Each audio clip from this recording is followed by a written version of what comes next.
පසුගිය දිනක සමාජ මාධ්‍ය ජාලයක තිබුණ එක්තරා පෝස්ටුවක් මම කිව්වා. ඒතර මේ පෝස්ටුවේ තියෙන්නේ යම්කිසි පුද්ගලෙක් ආසන්න නගරයට ගමන් කරන රාත්‍රී කාලේ අධික වර්ෂාව කියන වෙලාවත් ඒ වර්ෂාව ඇති වෙන්නේ උන් නගරයට යන වෙලාවේ උඩ සිද්ධ වෙනවා මේ අසල තියෙන ආවරණයක් ළඟට යන්න. ඒතර මේ වෙලාවේ ඒ ස්ථානයේ ඉන්නවා එක්තරා තරුණයෙක් මෝටර් බයිසිකලයක් එහෙම නැත්නම් යතුරු පැදියක් නවත්තලා තියෙනවා. මේ තරුණයා අවුරුදු 19ක 20ක වගේ තරුණයෙක් ජැකට්ටුවක් ගන්නගෙන. එතකොට මේ තරුණයා මේ අවස්ථාවේදී අඬමින් තමයි ඉන්නේ. අඬ ඉන්නේ. මේ පොස්ටුව පළ කරපු පුද්ගලයා තමයි ඊළඟින් අහන්නේ ඒකට මේ අඬන්නේ කියලා. ඒකට ගැටලුව තියෙන්නේ උදාහරණයක් මේ ලංකාවේ තියෙනවා ක්ෂණික ආහාර නැත්නම් ආහාර ඇනවුම් කරාම ඒ ආහාර පැයක් වගේ කාලයක් ඇතුළත දිවසට ගෙනවිත් දෙන සේවාවක් තියෙනවා. බොහොම ප්‍රසිද්ධ ආහාර වට්ටෝරු ඒ වගේ ගෙනත් දෙන ආයතන තියෙනවා. ඒ වගේ එක්තරා ආයතනයක තමයි මේ තරුණය සේවය කරන්නේ. එතකොට ඔහුට මේ වර්ෂාව නිසා මේ ගමන යන්න බැහැ. මේ ඕඩර් එකක් එහෙම නැත්නම් ඇනවුමක් අරගෙන යන වෙලාවක්. ඒ මේ නතර වෙලා ඉන්න වෙලාවේ තමයි මේ සිදුවීම වෙන්නේ. ඒකට තියෙන ගැටලුව තමයි යම්කිසි නිශ්චිත කාල සීමාවක් තුළ මේ ඇනවුම ඔහු ගිහිල්ලා දෙන්න ඕන. එතකොට යම්කිසි විදිහකින් මේ පාරිභෝගිකයා මේ ඇනවුම ප්‍රතික්ෂේප කළොත් එහෙම ඔහු කියනවා ඔහුගේ වැටුපෙන් රුපියල් 3000ක වගේ මුදලක් අඩු කරනවා. ඒකට තියෙන ගැටලුව තමයි ඔහුගේ වැටුප රුපියල් 15000ක් විතර තමයි ඔහුගේ වැටුප. අපිට පේනවා කොයිතරම් මේ අවස්ථාවේදී මේ තරුණයා අසරණ වෙලාද කියන එක ඔබට පේනවා. තව සිදුවීමක් කියන්න. මේක මම දැන් අවුරුදු කීපයකට කලින් ජාතික පුවත්පතක තිබිලා මම කියපු සිදුවීමක්. එක්තරා කාන්තාවක් නුවර ප්‍රදේශයේ මේ කාන්තාව උපාධිධාරිනිය. ඒ උපාධිය ලබා ගන්නට පස්සේ විවිධ රැකියාවන් වලට ඉල්ලුම් කරනවා. නමුත් සාර්ථක වෙන්නේ නැහැ. ත්‍රිකාම දුප්පත් කාන්තාවක් තමන්ගේ සැමියාට රැකියාවක් නැහැ. දරුවෝ දෙන්නෙක් ඉන්නවා. ඒතර ඔහුට සිද්ධ වෙනවා ඔහු තීරණයක් ගන්න. ඔහුට තියෙන සම්පත් අනුව ඉතාම දුෂ්කර ප්‍රදේශයක්, නගරබද ප්‍රදේශයක් නෙමෙයි. ඔහුට තියෙන සම්පත් අනුව ඔහු තීරණය කරනවා එළදෙනුන් දෙන්නෙක් සපයා ගන්න පුළුවන් වෙනවා. ඒ නඩත්තු කරමින් මේ කිරි විකුණමින් තමන්ගේ දරුවන්ගේ අවශ්‍යතා, තමන්ගේ පවුලේ අවශ්‍යතා සපුර ගන්නවා කියන තීරණයකට එනවා. ඒතර මේ ප්‍රවෘත්තිය පළ කරන වෙලාවේ පුවත්පතේ ඡායාරූප දාලා තිබුණා ඔවුන් වාසය කරපු නිවස. ඒකට ඊටාම ගරාවැටුණු කටුමැටි නිවසක තමයි මේ අවස්ථාවේ ඡායාරූපේ තිබුණේ. ඉතින් පසුව ඒ ඡායාරූපේ සහ ප්‍රවෘත්තිය පළ වුණාට පස්සේ ඊටාම මේ දුක්බර ජීවිතයක් ගත කරන, ඊටාම දුෂ්කර ජීවිතයක් ගත කරන මේ කාන්තාවට රැකියාවක් දෙන්න ඒ අදාළ ඒ ප්‍රදේශීය ප්‍රාදේශීය ලේකම් කාර්යාලය හරහා මේක සිදු වුණා කියලා ඒ ප්‍රවෘත්තියක් මම පුවත්පතේම දැක්කා. ඒතර ඔබට පේනවා මෙතන අන්ත දෙකක් තියෙනවා. එක අන්තයක තරුණයෙක් ඔහුගේ සුදුසුකම් සඳහන් කරලා තිබුණේ නැහැ. අනික අන්තයේ උපාධිධාරිනියක්. ඒතර මේ අවස්ථා දෙකේම පොදු සාධකයක් අපිට ගත්තොත් මොකක්ද මේ තියෙන්නේ? රැකියාවක් පිළිබඳ ගැටලුවක් තියෙනවා. රැකියාවක් සොයා ගැනීම, එහෙම නැත්නම් තමන්ගේ සුදුසුකමට අනුව රැකියාවක් සොයා ගන්න බැරි වීම, එහෙම නැත්නම් ඌල රැකියාව නියුක්තිය, එහෙම නැත්නම් ඒ කියන්නේ තමන්ගේ සුදුසුකමට ගැලපෙන්නේ නැති රැකියාවක නියැලී සිටීම. තමන්ට ඊටාම අඩු වැඩිපත් සහිත රැකියාවක නියැලෙන්නට සිදුවීම. අපි දන්නවා අපි සෑම කෙනෙක්ම ජීවිතේ එක්කෝ රැකියාවක් කරන්න ඕනේ, එහෙම නැත්නම් ව්‍යාපාරයක් කරන්න ඕනේ, එහෙම නැත්නම් තමන්ට මොනවා හරි ආදායම් ලැබෙන ක්‍රමයක් තියෙනවා. හැම කෙනෙකුටම මේක පොදුයි. එතකොට අපි ඇත්තටම මේ අවස්ථාවට ළඟා වෙන්න දීර්ඝ ගමනකින් පස්සේ තමයි ළඟා වෙන්නේ. ඒක තමයි අපේ පාසල් ජීවිතය. මේ පාසල් ජීවිතය හරහා ගිහිල්ලා විවිධ කඩයින් පසු කරලා මේ අවස්ථාවට අපි ළඟා වෙනවා. ඉතින් මේ කඩයින් ගණනාවක් තියෙනවා. ඉතින් මේ යම් යම් අවස්ථාවල මේ කඩයින් වල අපි මේ කඩයින් මනින අවස්ථා තියෙනවා. අපිට මේ කඩයින් බැන ගන්න බැරි වෙන අවස්ථා තියෙනවා. ඒ වගේම අපේ ජීවිතයේ තියෙන යම් යම් අවස්ථා අපි කියනවා ටර්නින් පොයින්ට්ස් කියලා. හැරවුම් ලක්ෂණ. ඒත් අපි කියන අපේ ජීවිතේ වෙනස් වුනේ මෙන්න මේ දේ නිසා. අපේ ජීවිතේ වෙනස් වුනේ මෙන්න මේ තීරණය ගත්ත නිසා. ඒ වගේ අවස්ථා අපේ ජීවිතේ තියෙනවා. හරි. ඒ වගේ එක අවස්ථාවක් තමයි මේ අපොස සාමාන්‍ය පෙළ විභාගය කියලා කියන්නේ. ඒතර යක්ෂි වැදගත්, ඊටාම වැදගත්, ඊටාම බුද්ධිමත් තීරණයක් ගත යුතු අවස්ථාවක් තමයි අපොස සාමාන්‍ය පෙළ විභාගය කියලා කියන්නේ. එතකොට අපොස සාමාන්‍ය පෙළ විභාගෙට මේවර පෙනී ඉඳලා උසස් පෙළ හැරෑරීම සඳහා සුදුසුකම් ලබලා තියෙන දරුවන් මේ වෙන විට තමගේ විෂය ධාරාව තෝරගෙන තියෙනවා. ඒ වගේම විෂය සංකරණ තෝරගෙන තියෙනවා. ඒතර ඔබ නිවැරදි තීරණය අරගෙන නැත්නම් මේ වෙලාවේ ඔබට මේකේ ප්‍රතිඵලය ලැබෙන්නේ දීර්ඝ කාලීනව. ඒතර මේ ප්‍රතිඵලය ඔබට ලැබෙන ප්‍රතිඵලය ඔබගේ රැකියාවට ඍජුවම බලපානවා, සමාජ තත්ත්වයට ඍජුවම බලපානවා, ආර්ථික තත්ත්වයට ඍජුවම බලපානවා, අනෙකුත් සමාජ සම්බන්ධතාවලට විවාහය වගේ දේවල් වලට ඍජුවම බලපානවා. එහෙනම් අපිට පේනවා අපි තාම නිවැරදි බුද්ධිමත් තීරණයක් මේ අවස්ථාවේ ගන්න අවශ්‍යයි කියලා. දැන් මේ වීඩියෝව සකස් වෙලා තියෙන්නේ අන්න ඒ දරුවන්ට මේ නිවැරදි තීරණය තමන් ගත්තා නම් මේ වෙලාවේ තීරණයක් ගත්තා නම් ඒ ගත්තු තීරණය නිවැරදිද කියලා පරීක්ෂා කරලා බලන්න. ඒ වගේම දැනට තීරණයක් අරන් තියෙනවා නම් ඒ තීරණය මම ඉස්සෙල්ලා කිව්වා වගේ නිවැරදිද කියලා පරීක්ෂා කරලා බලන්න. තීරණයක් තාම අරගෙන නැත්තම් වඩා හොඳ තීරණයක් ගන්න උදව්වක් විදියට ටර්නින් පොයින්ට් එකක් වෙන්න පුළුවන් මේ ජීවිතේ වගේ. ඒකට හැරවුම් ලක්ෂයක් වෙන්න පුළුවන්. මේ වීඩියෝ අවසාන වෙනකන් වාට නරඹන්න ශක්තිය අවශ්‍යතාවය තියෙනවා නම් ඔබ නොදන්නා කරුණු බොහොමයක් මේ සම්බන්ධයෙන් මේකේ අන්තර්ගත වෙනවා. ඒ වගේම තමයි අපි දන්නවා දෙමාපියෝ දරුවන්ට අතරම ලොකු හයියක් පිටුබලයක් උන්ගේ පිටිපස්සෙන් ඉඳිමින් ඕකට උදව් වීමක් සිදු කරනවා. ඒකට අපිට බලන්න පුළුවන් දැන් දරුවෙක්ගේ පාසල් ජීවිතයේ අවසාන අවුරුදු දෙක උසස් පෙළ අවුරුදු දෙක ඒ අවුරුදු දෙකේ දෙමාපියෝ ඒ සම්බන්ධයෙන් කරන උදව් එහෙම නැත්නම් මඟ පෙන්වීම කොයිතරම් දුරට නිවැරදිද සහ ඇත්තටම අපේ දරුවන් අරගෙන තියෙන නිවැරදි තීරණයද කියලා ඔබට පරීක්ෂා කරලා බලන්න පුළුවන්. හරි. ඒ දෙගොල්ලන්ටම ඉතාම වැදගත් කරුණු රාශියක් මේ වීඩියෝ අන්තර්ගත වෙනවා. ඊට අමතරව අපි දන්නවා අද මේ වෙනකොට උසස් පෙළ හදාරීම සඳහා යම් ශිෂ්‍ය පිරිසක් සුදුසුකම් ලබලා තියෙනවා. ඒ වගේම අසමත් වෙලා තියෙනවා. අර මේ අසමත් වෙච්ච දූල පුතාලටත් මේ වීඩියෝවේ ඉතාම වැදගත් වේවි ඔවුන්ගේ ඉදිරි පියවරයන් සම්බන්ධයෙන් තීරණය කිරීම. හොඳයි. එතකොට මම ගැන රණවීර මම ලංකාවේ අධ්‍යාපන ශාස්ත්‍රයේ පාසලක එනත පාසල්වල තා දීර්ඝ කාලයක් සේවය කරපු ගුරුවරයෙක් සහ සේවය කරමින් ඉන්න ගුරුවරයෙක්. ඒකට අපි බලමු මේ සම්බන්ධයෙන් ඔබට මොන වගේ කරුණුද මට ඉදිරිපත් කරන්න පුළුවන් කියලා අවසාන වෙනකන් රැඳී ඉන්න මම මේ කරුණු දැක්වීම ක්‍රමානුකූලව ඉදිරිපත් කරන්න එතකොට අපට පුළුවන් මේ තීරණ අවශ්‍ය විදියට වෙනස් කරගන්න හෝ ඒ තීරණයෙන් ඉදිරියට යන්න. හරි.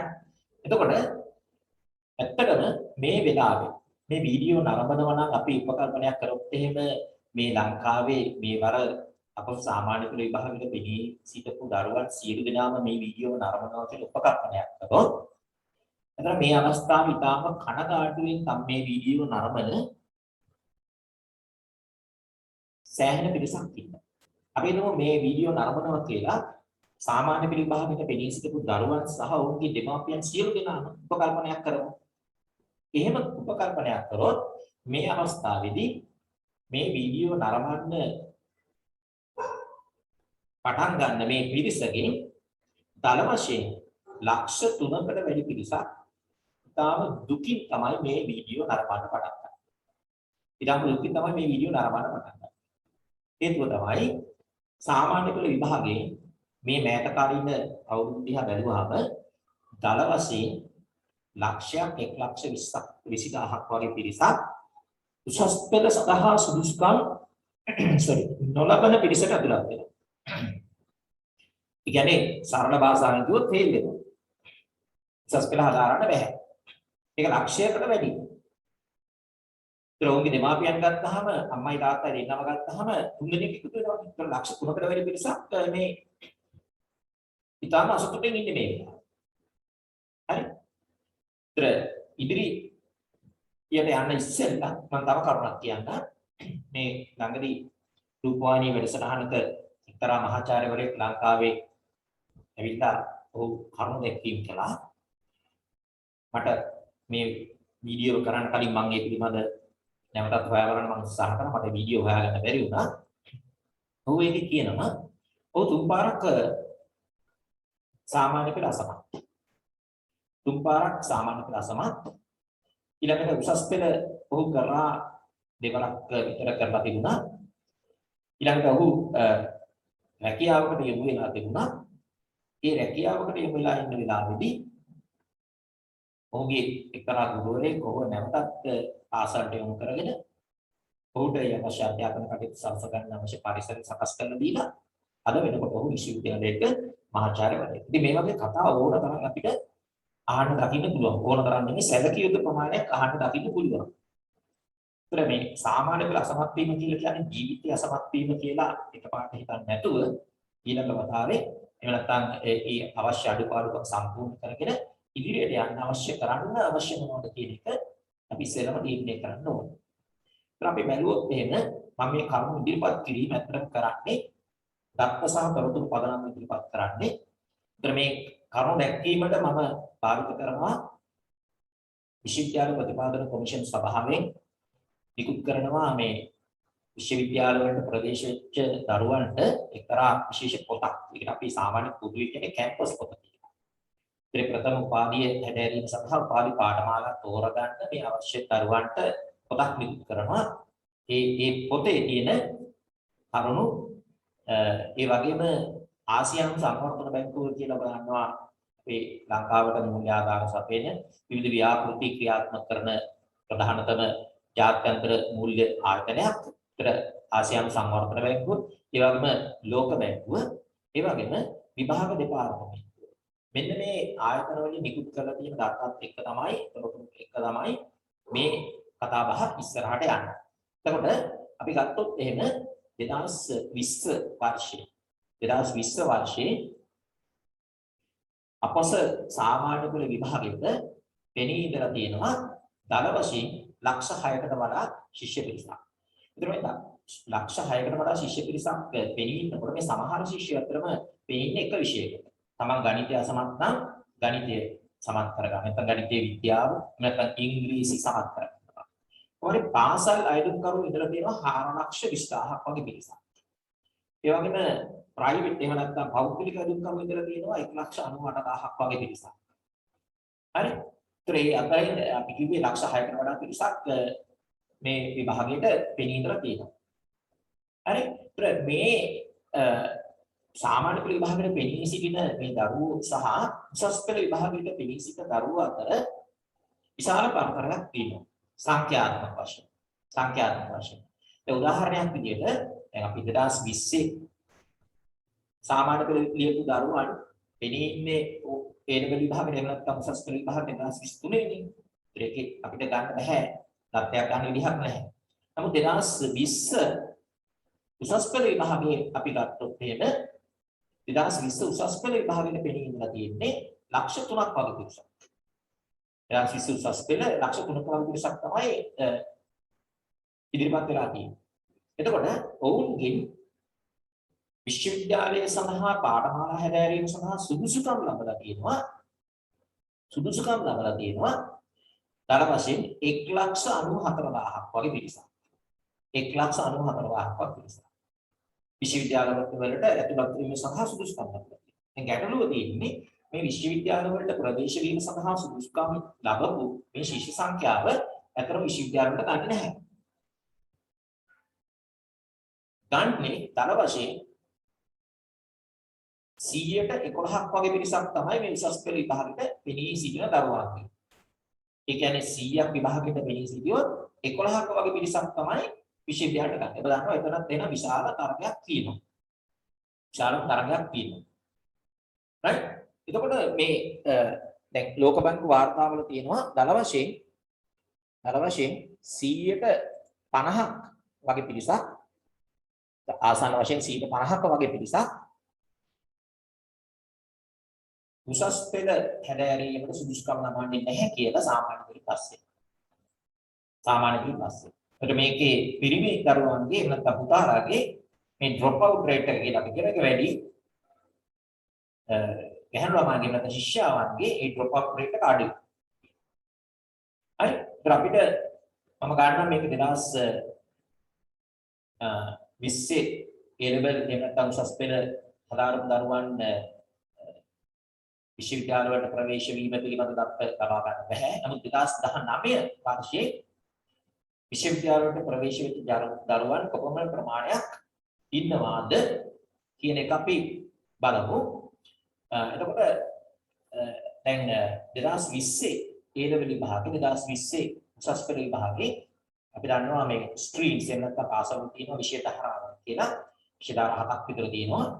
ඒතර මේ විෂය ධාරාවන් වල අපි ගත්තොත් පළවෙනි විෂය ධාරාවක් තියෙන බයෝ එහෙම නැත්නම් මේ සයන්ස් කියන විෂය ධාරාව, ජීව විද්‍යාව කියන විෂය ධාරාව. ඒතර මේ 2020 වර්ෂයේ ජීව විද්‍යාංශයෙන් විභාගයට පෙනී ඉඳලා තියෙනවා. ජීව විද්‍යාංශයෙන් ගත්තොත් බයෝ කියන ජීව විද්‍යාංශයේ ධර්මයෙන් පෙනී ඉඳලා තියෙනවා 39000කට වඩා බඩක් වැඩි පිරිසක් ඉදිරිපත් වෙලා තියෙනවා. හරි. නමුත් මේ 2019 කියන වර්ෂයේ විශ්වවිද්‍යාල සඳහා ප්‍රවේශය අරගෙන තියෙන්නේ අපි මෙඩිකල් කොලෙජ් එහෙම නැත්නම් අපි කිව්වොත් එහෙම වෛද්‍ය විද්‍යාලයට සුදුසුකම් ලැබලා තියෙන්නේ 1800කට වඩා මතක් වැඩියෙන් තමයි සුදුසුකම් ලබලා තියෙන්නේ. ඒතර ජීව විද්‍යා විෂය ධාරාවේ හදාරන ශිෂ්‍යයෙක්ගේ ප්‍රධානම අරමුණ තමයි වෛද්‍ය විද්‍යාලයට ඇතුළත් වීම. ඒතර වෛද්‍ය විද්‍යාලයට ඇතුළත් වීමට සුදුසුකම් ලබලා තියෙන 2019 1800ක වගේ පිරිසක්. එතකොට මේකේ පොඩි වෙනස්කම් වෙන්න පුළුවන් ඊළඟ වර්ෂයක. හරි. ඊළඟ අපි ගත්තොත් එහෙම මැත්ස්. එහෙම නැත්නම් අපි කියනවා ෆිසිකල් සයන්ස් කියන අපි ගණිතයේ විෂය ධාරාව කියන එක. ඒතර මේකෙදි දල වශයෙන් ඉදිරිපත් වෙලා තියෙනවා 2020 යුනිවර්සිටි සිලෙක්ෂන් එහෙම නැත්නම් මේ විශ්වවිද්‍යාල ප්‍රවේශය අපිට ලබා ගන්න තාම ගත්ත නැහැ. ඒතර 2020 මේ විශ්වවිද්‍යාල මේ උසස් පෙළ විභාගවල පෙනී ඉඳලා තියෙනවා 34000ක වගේ පිරිසක් ගණිත අංශය. ඒක 2019 ඊට ඉස්සෙල්ලා අවුරුද්දේ අරගෙන තියෙන්නේ ඉංජිනේරින් ෆැකල්ටි එක කියන එකට 2200ක වගේ ඊට වැඩිය මතක් වැඩියෙන් තමයි අරගෙන තියෙන්නේ. බලන්න මේ තරතර ඔයාලට බලන්න ඕන නිසා තමයි මම මේ කියන්නේ. හරි. ඊළඟට කොමර්ස් එහෙම නැත්නම් වාණිජ්‍ය විෂය ධාරාවේ විභාගෙට පෙනී ඉඳලා තියෙනවා 57000ක වගේ පිරිසක්. 57000ක වගේ පිරිසක් පෙනී ඊට වැඩි. හරි. ඒතර වාණිජ්‍ය විෂය ධාරාව හදාගන්න ශිෂ්‍යයෙකුගේ ප්‍රධානම අරමුණ තමයි ප්‍රධානම ටාගට් එක එහෙම නැත්නම් ඉලක්කය තමයි කළමනාකරන උපාධියක් හැදෑරීම තමයි අවශ්‍යතාවය තියෙන ප්‍රධාන වශයෙන්. ඒතර ඒ සඳහා තෝරගෙන තියෙන්නේ දල වශයෙන් 5300කට මතක් වැඩියෙන් තමයි තෝරගෙන තියෙන්නේ. පේනවා මේ අතර තියෙන පරතරය කොච්චරද කියලා. ඊළඟට ආර්ට්ස් එහෙම නැත්නම් කලා විෂය ධාරාව. කලා විෂය ධාරාව තමයි ලැබිම ශිෂ්‍ය පිරිසක් පෙනී ඉඳලා තියෙන විෂය ධාරාව 2020 1,90,000කට වැඩි. 1,90,000කට වඩා වැඩි. විශාලම ශිෂ්‍ය පිරිසක් පෙනී ඉඳලා තියෙන්නේ කලා විෂය ධාරාව. ඒතර කලා උපාධිය කියන විෂය මේ උපාධි පාඨමාලාව. කලා විෂය කියන උපාධි පාඨමාලාවට ප්‍රවේශ කරගෙන තියෙන දල වශයෙන් 6,900කට වඩා වැඩි පිරිසක් තමයි තෝරගෙන තියෙන්නේ. බලන්න මේ අතර තියෙන පරතරය. හරි. ඊළඟට අපි ගත්තොත් ඉංජිනේරින් ටෙක්නොලොජි කියන එක. තාක්ෂණ වේදී විෂය ධාරාවේ තියෙනවා කොටස් දෙකක්. Engineering technology, bio systems technology කියලා. ඒතර ඉංජිනේරින් ටෙක්නොලොජි වලට 2020 ඉදිරිපත් වෙලා තියෙනවා 20000කට මතක් වැඩි පිරිසක්. 20000කට මනක් වැඩි ශිෂ්‍ය සංඛ්‍යාවක් වෙන ඉඳලා. ඒතකොට මේ ඉංජිනේරු තාක්ෂණ වේදය ඉංජිනේරින් නෙමෙයි ඉංජිනේරු තාක්ෂණ වේදය කියන උපාධි පාඨමාලාවල තෝරගෙන තියෙන දල වශයෙන් 1300කට වඩා මදක් වැඩියෙන් තමයි 2019 තෝරගෙන තියෙන්නේ. ඒත් මේක පොඩ්ඩක් වෙනස් වෙනවා ඊළඟ අවුරුද්දට එනකොට. එන්න පුළුවන්. ඊළඟට බයෝසිස්ටම්ස් ටෙක්නොලොජි. බයෝසිස්ටම්ස් කියලා කියන්නේ මේ වගේම තාක්ෂණ වේදී විෂය ධාරාවේ තාක්ෂණ වේදී විෂය ධාරාවේ තියෙන එක පැත්තක් තමයි බයෝසිස්ටම්ස් ටෙක්නොලොජි කියන්නේ. ඒතර මේ පැත්තේ 10000කට මදක් වැඩියෙන් ශිෂ්‍ය සංඛ්‍යාවක් වෙනින්දලා තියෙනවා. 10000කට වැඩි. ඒතර බයෝසිස්ටම්ස් ටෙක්නොලොජි කියන විෂය මේ උපාධිය හැදෑරීම සඳහා 1200කට වඩා මදක් වැඩි ශිෂ්‍ය සංඛ්‍යාවක් ගන්න වෙනවා. ඒතර මට පෙන්නන්න අවශ්‍ය උනේ මෙතන මේ මම බෝඩ් එකේ ලිව්වෙත් එකයි. පෙන්වන්න අවශ්‍ය උනේ මේ විෂය ධාරාවන් වලට සාමාන්‍ය දල වශයෙන් පෙළී ඉන්න දරුවන් ප්‍රමාණය සහ මේ දරුවන්ට තියෙන විශ්වවිද්‍යාලයේ තියෙන අවස්ථා අතර තියෙන පරතරය. අවස්ථා අතර තියෙන පරතරය. දැන් මේක අමතරව වෙන වෙන උපාධි පාඨමාලා තියෙනවා. සමහර උපාධි පාඨමාලාවක 100ක් මදව ගන්නවා, 75ක් මදව ගන්නවා, ඊළඟට 50ක් මදව ගන්නවා. ඒ වගේ විවිධ සංඛ්‍යාවලින් මදව ගන්න විෂය මේ විවිධ උපාධි පාඨමාලා තියෙනවා. හරි ඒක විලාසිතා වෙන්න පුළුවන් වෙන වෙන විෂය මේවා තියෙනවා. ඒතර දල වශයෙන් අපිට අදහසක් ලබා ගන්න පුළුවන් අපේ ප්‍රධාන ඉලක්කයත් එක්ක සංසන්දනය කරා. ඒතර ප්‍රධාන ඉලක්කය කියලා කිව්වේ ජීව විද්‍යාව ආධාරණ දරුවෙකුගේ ප්‍රධාන ඉලක්කය තමයි වෛද්‍ය විද්‍යාවට තුලක් තියෙන්නේ. ඒතර ප්‍රධාන ඉලක්කය තමයි මම මෙතන අරගෙන තියෙන්නේ. ඒතර ගණිත අංශයේ දරුවෙකුගේ ප්‍රධාන ඉලක්කය තමයි ඉංජිනේර කෙනෙක් වීම. එහෙම නැත්නම් ඉංජිනේරියක් වීම කියන්නේ. ඒතර ඒකට අදාළ සංසන්දනය කිරීම තමයි මේ කරේ. ඒතර අපිට පේනවා කොයිතරම් තරගකාරී තත්ත්වයක් තියෙනවද. ඒතර අපේ විශ්වවිද්‍යාල පද්ධතිය ගත්තොත් අපේ විශ්වවිද්‍යාල පද්ධතියේ දර වශයෙන් මේ මංගාව තියෙනවා මේ කැම්පස් පොත කියන එක. ඒතර මේක තමයි මේ අලුත්ම නිකුත් කරපු එක. ඒතර මේකේ පරීක්ෂා කරලා බැලුවාම ඒතර දර වශයෙන් තියෙනවා මේ උපාධි පාඨමාලාවල් 100කට වඩා වැඩියෙන් තියෙනවා. 100ක් 110ක් 115ක් වගේ මම මතක හිටියට දර වශයෙන් තියෙන එච්චර වගේ ප්‍රමාණයක්. එතකොට අපි ගත්තොත් ඊළඟට මේ විශ්වවිද්‍යාලයේ තියෙන උපාධි පාඨමාලාව ගත්තොත් අපි විෂය ධාරාවක් ගත්තොත් ස්ට්‍රීම් එකක් බයෝ කියන ස්ට්‍රීම් එක. එහෙම නැත්නම් මේ ජීව විද්‍යාව උසස් පෙළට ජීව විද්‍යාව හදාරන විෂය ධාරාව ගත්තොත් මේ විෂය ධාරාව හැදෑරුවාම ශිෂ්‍යයෙකුට පුළුවන් ජීව විද්‍යා විෂය ධාරාව තෝරා ගැනීම නිසා එයාට යම් අවස්ථාවකදී වෛද්‍ය විද්‍යාලයට ඇතුළත් වීම සඳහා අවශ්‍ය සුදුසුකම් සම්පූර්ණ කරගන්න බැරි වුණොත් ඒකත් ඇතුළත් දල වශයෙන් එයාට තියෙනවා උපාධි පාඨමාලාව ඩිග්‍රී ප්‍රෝග්‍රෑම්ස් 35කට වගේ ඇඩ් කරන්න පුළුවන් දල වශයෙන්. හරි මේක එකක් දෙකක් එහෙම මෙහෙම වෙන්න පුළුවන්. මේ පොතේ තියෙන ගන්නේ මේ පොත හොයලා බලලා ඒ පොතේ තියෙන තත්ත්ව ටික තමයි ගත්තේ.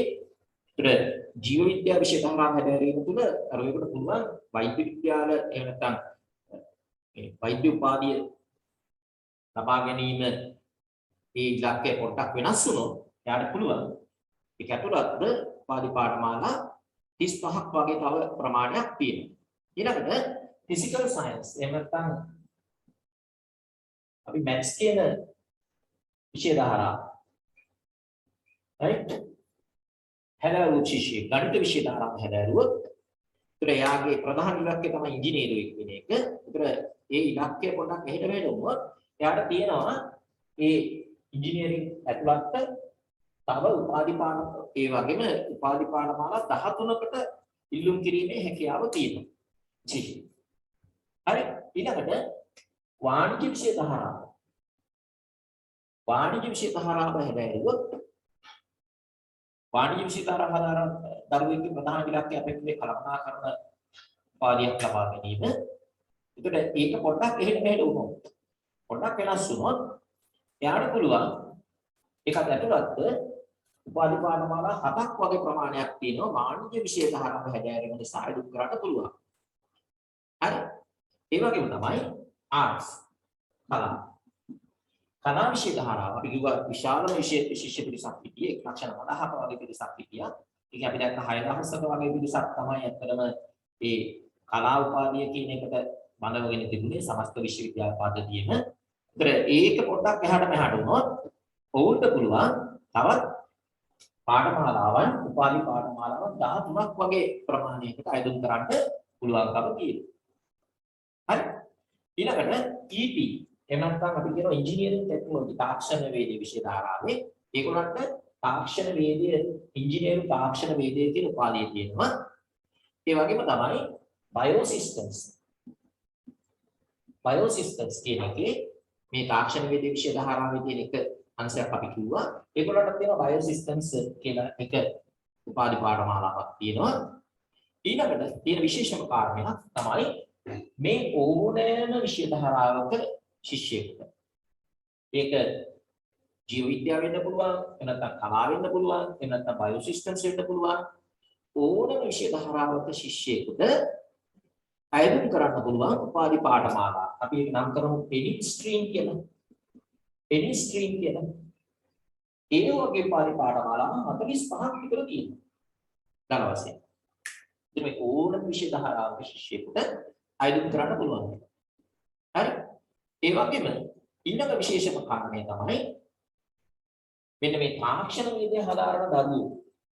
මේ තාක්ෂණ වේදයේ හදාරන දරුවෝ ඒගොල්ලන්ට තියෙන ප්‍රධාන විෂය සංකලනය තමයි සයන්ස් ෆෝර් ටෙක්නොලොජි කියන විෂයක් තියෙනවා. ඒක කියන්නේ තාක්ෂණ වේදයේ සඳහා විද්‍යාව කියන විෂයක්. ඒතර මේ විෂය අනිවාර්යෙන් හදාරන්න ඕනේ. ඊට පස්සේ දෙවෙනි විෂය විදිහට තමයි ඒගොල්ලන්ට තෝරගන්න තියෙන්නේ මේ ඉංජිනේරිං ටෙක්නොලොජි හරි එහෙම නැත්නම් බයෝසිස්ටම්ස් ටෙක්නොලොජි හරි කියලා විෂය දෙක එකක් තෝරගන්න තියෙනවා. ඊට තුන්වෙනි විෂයක් තෝරගන්න තියෙනවා. ඒ බාස්කට් එකේ මට මතකයි විෂය 11ක් විතර තියෙනවා. ඒ අතරින් අපි දන්නවා තොරතුරු හා සංනිවේදන තාක්ෂණය කියලා විෂයක් තියෙනවා. ICT කියලා බොහොම ජනප්‍රිය විෂයක්. ICT තෝරගත්තොත් අන්න ඒ ශිෂ්‍යයින්ට විතරක් අවස්ථාවක් තියෙනවා උපාධි පාඨමාලාවක් තොරතුරු තාක්ෂණ උපාධි පාඨමාලාවක් තියෙනවා. ඒ විතර ටෙක් කරන ICT කරනවා. ඒගොල්ලන්ට තියෙනවා මේකට දල වශයෙන් 800ක වගේ ශිෂ්‍ය සංඛ්‍යාවක් බලනවා. දල වශයෙන් 800ක වගේ ශිෂ්‍ය සංඛ්‍යාවක් බලනවා. ඒතර මේ 800ට ඇතුළත් වෙන්න බෑ වෙන විෂය ධාරාවක් එක්ක ICT හදාරලා තියෙන ශිෂ්‍යෙක් ඉන්නවනම් එයාට බෑ ICT හදාරුවා කියලා මෙන්න මේ පාඨමාලාවට ඇතුළත් වෙන්න බෑ. ඒතර එයාට මේ පාඨමාලාවට ඇතුළත් වෙන්න ඕන නම් ටෙක්නොලොජි එහෙම නැත්නම් මේ තාක්ෂණ වේදයේ කියන විෂය ධාරාවත් එක්ක ICT නැත්නම් මේ තොරතුරු සංනිවේදන තාක්ෂණ කියන විෂය හදාරලා තියෙන්න ඕනේ. හරි. ඊට අමතරව අපි දන්නවා ICT කියන විෂය හදාරන්න පුළුවන් වෙනත් ඕනෑම විෂය ධාරාවක ශිෂ්‍යයෙකුට. හරි. ඒතර මේ A level syllabus එකේ එනත උසස් පෙළ විෂය ධාරාවේ උසස් පෙළ මේ සමස්ත විෂය ධාරාවන් සියල්ලම එකම එක විෂයයි තියෙන්නේ ICT කියන විෂය විතරයි තියෙන්නේ ඕනෑම විෂය ධාරාවක ශිෂ්‍යයෙකුට හදාරන්න පුළුවන් විෂයක් විදිහට. හරි. එතකොට සාමාන්‍ය ජීව විද්‍යාව හදාරන ශිෂ්‍යයින්ට අපි එන්කරේජ් එහෙම නැත්නම් දිරිමත් කරන්නේ නැහැ මේ ICT විෂය හදාරන්න කියලා. ඒක එච්චර ප්‍රයෝජනයක් නැහැ. ICT හදාරලා ජීව විද්‍යා විෂයන් හැදෑරීම එච්චර ප්‍රයෝජනවත් බවක් පේන්නේ නැහැ. හරි. ඒතර ඔබේ ඉලක්කය අනිවාර්යෙන් වෛද්‍ය උපාධියක් ලබා ගැනීම නම් අනිවාර්යෙන් ඔබ ඒක ස්ථිර අධිෂ්ඨානයක ඉන්නවා නම් මම පළවෙනි පාර මට බැරි වුණොත් දෙවෙනි පාර හරි තුන්වෙනි පාර හරි කොහොම හරි මම යන්නේ මෙඩිකල් කොලෙජ්මයි කියලා ඔබට ස්ථිර අධිෂ්ඨානයක් තියෙනවා නම් අනිවාර්යෙන් ජීව විද්‍යා විෂය හදාරන්න ඕනේ. ඒ වගේම තමයි ඒ සඳහා නියමිත ප්‍රධාන විෂයන් තුන හදාරන්න ඕනේ. හරි. ජීව විද්‍යාව, භෞතික විද්‍යාව, රසායන විද්‍යාව කියන විෂය තුන හදාරන්න ඕනේ. ඊට අමතරව මැත්ස් එහෙම නැත්නම් මේ ගණිතමය අංශයේ දරුවෙකුට ඔබේ ඉලක්කය ඉංජිනේරුවෙක් වීම කියන එක නම් ඔබ කියනවා නම් මට පළවෙනි පාර බැරි වුණොත් දෙවෙනි පාර හරි තුන්වෙනි පාර හරි කොහොම හරි කරලා මම ඉංජිනේරින්ග්මයි යන්නේ. ඒ ස්ථිර අධිෂ්ඨානයක ඉන්නවා නම් ඔබට සිද්ධ වෙනවා ගණිත විෂය ධාරාවේ තියෙන ප්‍රධාන විෂයන් තුන ඔබට හදාරන්න සිද්ධ වෙනවා. ඒ combined maths, physics, chemistry ප්‍රධාන විෂයන් තුන. ඒ වගේම තමයි අපි කිව්වොත් එහෙම මේ කොමර්ස් එහෙම නැත්නම් වාණිජ්‍ය විෂය ධාරාවේ දරුවෙක් ඉන්නවා නම් මට යන්න ඕනේ මැනේජ්මන්ට් ඩිග්‍රී එකක් කරන්නමයි කොමර්ස් කරලා. එහෙමනම් ඔබට ඒ විෂය සංකල්පය අනිවාර්යෙන් තෝරගන්න වෙනවා. හරි. හැබැයි ඔබට අන්න ඒ වගේ නිශ්චිතවම යන ඉලක්කයක්. නිශ්චිතවම යන ඉලක්කයක්. ඉතින් මෙන්න මේ මම වෛද්‍යවරයෙක් වෙනවාමයි, මම ඉංජිනේරුවෙක් වෙනවාමයි කියලා ස්ථීරවම යන ඉලක්කයක් නැතුව ඔබ තීරණය කරනවා වෙනත් විශේෂ ශාස්ත්‍රයකට සම්බන්ධ වෙන්න. ඒ විශේෂ ශාස්ත්‍රයට අදාළ කොහොමද විශේෂ සංකරණය තෝරගන්නේ කියලා ඔයා තීරණය කරන්න ඕනේ. ඒකට උදව් කරගන්න පුළුවන් වගේ ගුරුවරු ඉන්නවා.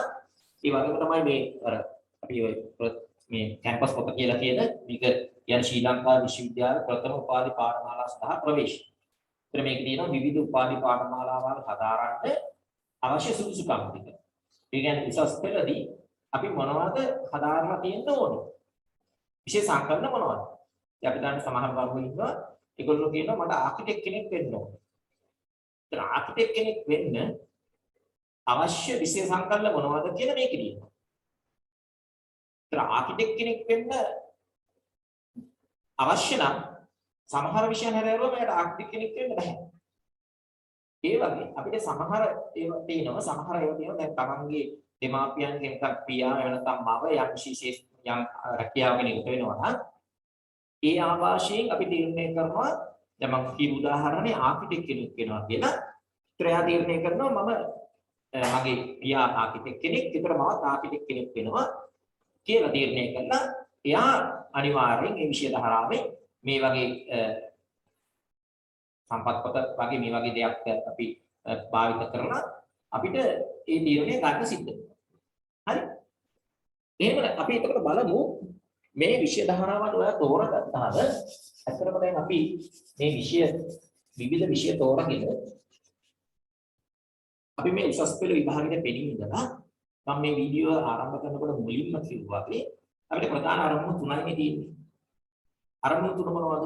එකක් හොඳ වැටුපක් ලබන රැකියාවක් ලබා ගැනීම. රැකියාවක් ලබා ගැනීම කියන එක නම් අරමුණ ඇත්තටම මේ උසස් පෙළ සාමාන්‍ය පෙළ නිකුත් කරන්න ඕනේ රැකියාවක් ලබා ගැනීම කරන්න පුළුවන්. සරල වැටුපක් ලබා ගන්න සරල රැකියාවක් කිරීමේ හැකියාව තියෙනවා. හරි. හැබැයි ඔයාලට හොඳ වැටුපක් ලැබෙන හොඳ රැකියාවක් කරනවා කියලා ඔයාගේ අරමුණක් තියෙනවා නම් ඔයාලට සිද්ධ වෙනවා මේ කඩයින් ටික පහු කරන්න.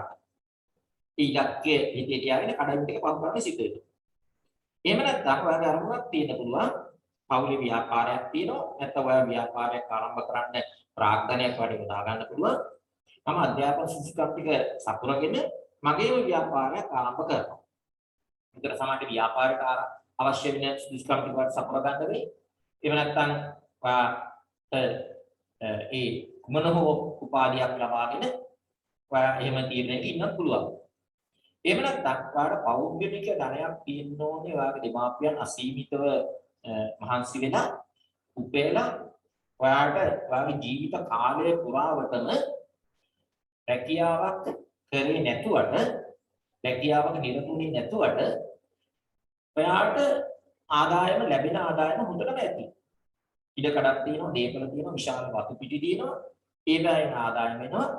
ඒකට ගැටලුවක් නැහැ. හරි. ඒතර ඔය අවස්ථා තුන තමයි ප්‍රධාන වශයෙන් අපිට මූණ දෙන්න සිද්ධ වෙන අවස්ථා. එක්ක රැකියාවක් කරන්න ඕනේ, එක්ක තමන්ගේ ව්‍යාපාරයක් ආරම්භ කරන්න ඕනේ. එහෙම නැත්නම් තමන්ටම කියලා මේ ආදායම මාර්ගයක් නිර්මාණය වෙලා තියෙනවා. හරි. එතකොට මේ ගොඩක් අති බහුතරයක් දරුවන්ට සිද්ධ වෙන දේ තමයි අති බහුතරයක් දරුවන්ට රැකියාවක් හොඳ රැකියාවක් සොයා ගැනීම තමයි කරන්න සිද්ධ වෙලා තියෙන්නේ. හොඳ රැකියාවක් සොයා ගැනීම තමයි කරන්න සිද්ධ වෙලා තියෙන්නේ. හරි. දැන් අපි ගත්තොත් එහෙනම් අපි දන්නවා දැන් අපි මට මතකයි අපි පාසල් කාලේ අපි පොඩිම කාලේ අපේ පන්ති 4 5 3 ඉන්න කාලේ අපිට දුන්නා මේ රජයෙන් දුන්නා බිස්කට්. ආසලේ බිස්කට් දෙනවා. බිස්කට් 5ක් දෙන දවසක්. ඒ බිස්කට් පෙට්ටිය වල තිබිච්ච නමත් මට මතකයි ඇඩිහස කියලා බිස්කට් එකක් තිබුණා. ඒතර ඒ බිස්කට් අරගෙන අපි සතුටින් ගන්නවා මේ බිස්කට් වර්ග දෙකක් ආව මට මතකයි. එතකොට මේ බිස්කට් අරගෙන අපි සමහර වෙලාවට බිස්කට් සීට්ටු දානවා. බිස්කට් දෙක වෙන් කරගෙන සීට්ටු දානවා. ඒතර අපේ සීට්ටු හම්බ වෙන දවසට අපිට එහෙම බිස්කට් විශාල ප්‍රමාණයක් අපිට ලැබෙනවා. ඒක කාලෙකුත් තිබුණා. ඒත් අපි දන්නේ අපිට මේ කවුද බිස්කට් දෙන්නේ කියලා. එක කාලෙක දුන්නා කිරි. තව කාලෙක බනිස් දුන්නා. එතකොට නම් අපි ඉස්කෝලෙන් අයින් වෙලා බනිස් දුන්නා. හරි. ඒතර ඒ වගේ විවිධ දේවල් දුන්නා. ඒතර පසු කාලේදී අපි දැනගත්තා මේ බිස්කට් දීපු ඒ රජයේ වැඩසටහන ඇත්තටම මේ විවිධ රටවල් එක්ක සම්බන්ධ වෙලා ක්‍රියාත්මක වෙච්ච වැඩසටහනක් කියලා. උදාහරණයක් අර ඇඩිහෙස කියන වැඩසටහන තුනේ ඇමරිකන් රජයත් එක්ක සම්බන්ධ වෙලා මේ ලංකාවේ පාසල් වල ක්‍රියාත්මක වෙච්ච ව්‍යාපෘතිය. ඒතර මේ බිස්කට් දෙන එක, කෑම දෙන එක, දිවාහාර දෙන එක, ඊළඟට කිරි වීදුරුවක් ලබා දෙන එක මේ බොහෝ විට මේවා ජාත්‍යන්තර ආයතන නැත්නම් ඒ මූල්‍ය ආයතනත් එක්ක එහෙම රටවල් එක්ක සම්බන්ධ වෙලා කරන දේවල්. මේක මේ විවිධ කාලවල මේ වගේ දේවල් තිබිලා තියෙනවා. හරි. ඒතර මේවට දැන් ප්‍රධාන වශයෙන් අපි මෑත කාලීන ඉතිහාසය දිහා බැලුවොත් එහෙම සම්බන්ධ වෙන ප්‍රධාන ආයතන කීපයක් තමයි මේ ජාත්‍යන්තර මූල්‍ය ආයතන. ඊළඟට ලෝක මේ මොකක්ද ආසියානු සංවර්ධන බැංකුව. ඒ වගේ දේවල් මේ සම්බන්ධ වෙනවා මේ ව්‍යාපෘතියට. ඒතර මේ 2020-25 කියන වර්ෂවල ලංකාවේ ක්‍රියාත්මක වෙනවා කියලා ආසියානු සංවර්ධන බැංකුවේ වෙබ් අඩවියේ සඳහන් වෙලා තියෙන සහ විවිධ අවස්ථාවල මේ රජයේ ඒ අදාළ බලධාරීන් මාධ්‍ය හරහා ප්‍රකාශ කළා තිබුණු ව්‍යාපෘතියක් තියෙනවා 2020-25. ඒතර මේ ව්‍යාපෘතිය විශාල ව්‍යාපෘතියක්. එතකොට මේ ව්‍යාපෘතිය ප්‍රධාන ව්‍යාපෘතියෙන් කොටසකට තමයි මේ ආසියානු සංවර්ධන බැංකුව සම්බන්ධ වෙන්නේ. ඒතර මේගොල්ලෝ මේකට මූල්‍ය ප්‍රදානයන් සපයනවා ඩොලර් මිලියන 400ක් වගේ. ඒ ඩොලර් මිලියන 400ක් කියලා කියන්නේ රුපියල් වලින් ගන්න නම් දල වශයෙන් 200 වැඩි කරන්න එපා. මිලියන වලින් ගන්න. ඊළඟට 10න් බෙදලා ගත්තාම කෝටි වලින් ගන්න පුළුවන්. හරි? අති විශාල මුදලක ව්‍යාපෘතියක් එන්නේ. හරි? ඒතර මේ ව්‍යාපෘතියේ නම තියෙන්නේ General Education Sector Development Plan කියලා තියෙනවා. ඒතර මේ ව්‍යාපෘතිය ආසියානු සංවර්ධන බැංකුව වෙබ් අඩවියට ගිහින් බැලුවොත් ඔයා මේ ව්‍යාපෘතිය සම්බන්ධයෙන් ව්‍යාපෘති අංකයක් තියෙනවා. ඒ වගේම විවිධ ලිපිලයකට තියෙනවා, වාර්තා තියෙනවා, වාර්තා 20ක් විතර තියෙනවා. එතන මේ වාර්තා ඒ 20න් සෑහෙන ප්‍රමාණයක් මම කිව්වා විශාල වාර්තා. එතන මේකේ තියෙන එක ස්ථානයක වැදගත් දෙයක් තියෙනවා ඔයගොල්ලන්ට දැනගන්න අවශ්‍ය. ඉතාම වැදගත් දෙයක් මේ උසස් පෙළ සම්බන්ධයෙන් මේ තීරණ ගන්න වෙලාවේ ඉතාම වැදගත් දෙයක් තියෙනවා. එකක් තමයි මොකක්ද? අපි විශ්වවිද්‍යාලයට ප්‍රවේශ වෙලා උසස් පෙළ හදාරලා උසස් පෙළින් සමත් වෙලා විශ්වවිද්‍යාලයකට ප්‍රවේශ වෙලා උපාධියක් ලබාගෙන එළියට එනවා. දැන් අපි ලංකාවේ වැඩිපුර දකින්නේ එනක අපිට මාධ්‍ය හරහා දකින්න සිද්ධ වෙන්නේ මොන වගේ අවස්ථාවලද? රැකියා ඉල්ලා සිටින අවස්ථාව. රැකියාවලට තරග කරන එහෙම නැත්නම් රැකියා දියව් කියලා බැනර් පෝස්ටර් අරගෙන ආවේ උද්ඝෝෂණය කරන අවස්ථාවල අපි බොහෝ විට දකිනවා. එහෙනම් ඇයි එහෙම වෙන්නේ? ඇයි එහෙම වෙන්නේ? ඒතර මේ උපාධියක් කියලා කියන්නේ අධ්‍යාපන ශාස්ත්‍රයේ තියෙන ඉහළම වටිනාකම් ටික තමයි එතෙන්ට ඒ පිරිස තුළ තියෙන්නේ. අධ්‍යාපන පද්ධතියේ. ඒතර මේ අධ්‍යාපන පද්ධතියේ තියෙන ඉහළම ඒ පිරිස තුලත් ඒ අවස්ථාවට ආවට පස්සේ ඒගොල්ලන්ට රැකියාවන් ලබා ගැනීමේ ගැටලුවක් තියෙනවා නම් අපිට ඇත්තටම තියෙනවානේ පැහැදිලිවම මේකේ කොහේ හරි විශාල ගැටලුවක් තියෙනවා කියලා. මේක අද නිර්මාණය වෙච්ච දෙයක් නෙමෙයි. අද නිර්මාණය වෙච්ච දෙයක් නෙමෙයි. දීර්ඝ කාලීනව තියෙන දෙයක්. ඒතර මේකට ඒ සැලසුම් හදන්න ඕනේ, ඒ අදාළ පුද්ගලයන් හදන්න ඕනේ, ඒ නියමිත සැලසුම් ටික හදා ගන්න. තාමත් එහෙම දෙයක් වෙලා නැහැ කියලා ඔයාලට පේනවා. නේද? නිශ්චිත වැඩ පිළිවෙල. දැන් උදාහරණයක් කිව්වොත් O level එහෙම නැත්නම් සාමාන්‍ය කියලා සමත් වෙන ලක්ෂයකට වඩා වැඩි මේ මෑත කාලීන අවුරුද්දවල මේ පිරිසට ජාතික වැඩ පිළිවෙලක් තියෙනවද මොනවා හරි මේ ජාතික වශයෙන් මෙන්න මේ අංශයට යොමු කරලා අපි දන්නවා වෘත්තීය පුහුණු ආයතන තියෙනවා. ඒවට යොමු වෙන්න කියලා තියෙනවා. නමුත් පැහැදිලි නිශ්චිත ක්‍රමවේදයක් අතර වැඩ පිළිවෙලක් තියෙන්න අවශ්‍යයි. හරි? කොහොම වුණත් මේ අපේ විශ්වවිද්‍යාල පද්ධතියෙන් එළියට එන ඒ වෘත්තිකේ එහෙම නැත්නම් ඒ පිරිසට තියෙන මොනවද මේ අපේ ලංකාව තුල තියෙන අවස්ථාව. මේකට හොඳම පැහැදිලි සාක්ෂියක් දීලා තියෙනවා. සාක්ෂි දීලා තියෙන මේ ආසියානු සම්බන්ධන බැංකුවේ අර මම කියපු ව්‍යාපෘතිය ඒ ක්‍රියාත්මක වෙන ඒ ව්‍යාපෘතිය සම්බන්ධයෙන් තියෙන වාර්තාවල මේ එක් ස්ථානයක තියෙනවා. හරි. ඒකේ තියෙනවා අපි ගත්තොත් එහෙනම් අපේ ෆීල්ඩ් එක ඉංජිනේරින් ෆීල්ඩ් එක. හරි. අපි ගත්තොත් එහෙම අපි ගන්නවා මෙතන CI කියලා අපි ගත්තොත් එහෙම අපි ගන්නවා මැත්ස් කරන එහෙනම් ඉංජිනේරු උපාධියක්.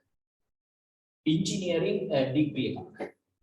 ඉංජිනේරු උපාධියක් හදාරන කෙනෙකුට ඒ ඉංජිනේරු උපාධිය හැදෑරුවට පස්සේ තමන් ලබාගත් සුදුසුකමට අනුව රැකියාවක් ලැබීමේ ප්‍රතිශතය දීලා තියෙනවා.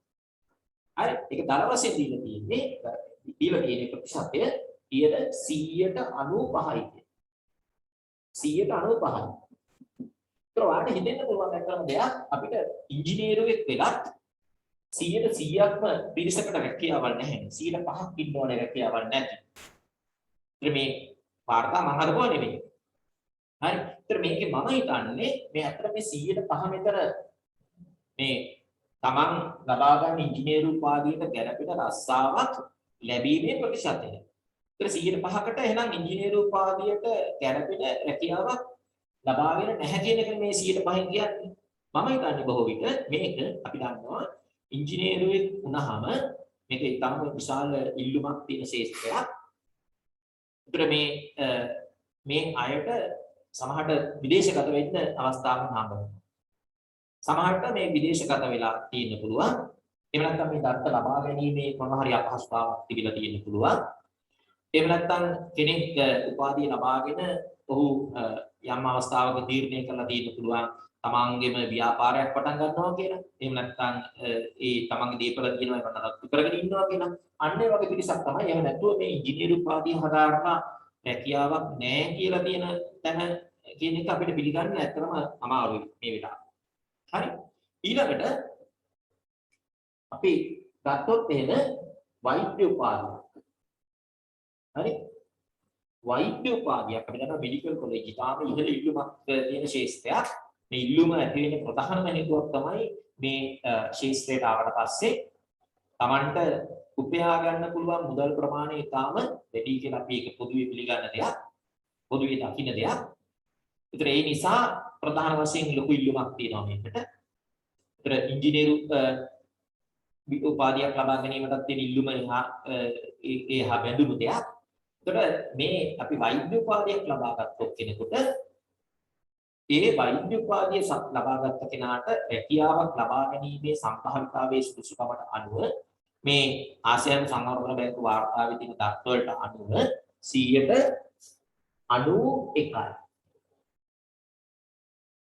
191යි.